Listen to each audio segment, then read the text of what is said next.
क्या हुआ? कुछ नहीं बचा क्या? रोना है कि कोसना है खुद को?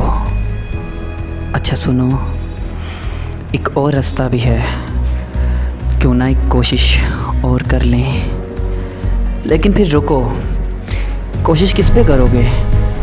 क्या कभी तलाश करने की कोशिश की है कि इतनी बड़ी दुनिया में आए क्यों थे?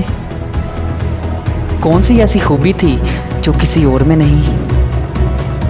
बस अब एक फ़ैसला कर लो, जो हो गया वो भूल जाऊंगा, और जो होने वाला है वो रहती दुनिया तक लोग याद रखेंगे।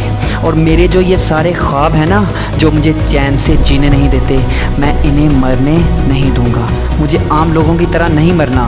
अब मुझे पैसा भी चाहिए, खुशी भी चाहिए, अपने भी चाहिए और सारे सपने भी चाहिए।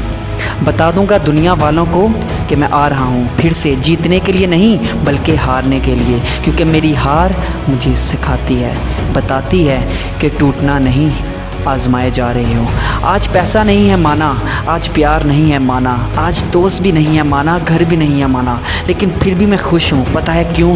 क्योंकि जिसके पास ये सब कुछ है ना, वो तो नाम पैदा कर ही लेगा, लेकिन मज़ा तो तब है कि कुछ ना हो फिर भी नाम हो। और हाँ, ये क्या तुम लोगों ने सक्सेस का शोर डाला हुआ है? कभी किसी किताब से कामयाबी का फार्मूला भी ढूंढा है? अरे भाई, कामयाबी में 60% हिस्सा ही हार का होता है। तो मेरे भाई, नाकामी के पीछे भागो, कामयाबी खुद ही मिल जाएगी। Failure is not the opposite side of success, failure is a part of success. आज से मैं दोबारा सीखना शुरू कर रहा हूँ। हारूंगा हारूंगा हारूंगा, अपनी हार को जीत से बड़ा करके दिखाऊंगा, फिर भी नाम पैदा करके दिखाऊंगा। और आज हंस लो सब, क्योंकि कल मेरी कामयाबी का शोर इतना ज़्यादा होने वाला है ना कि तुम लोगों के हंसने की आवाज़ धीमी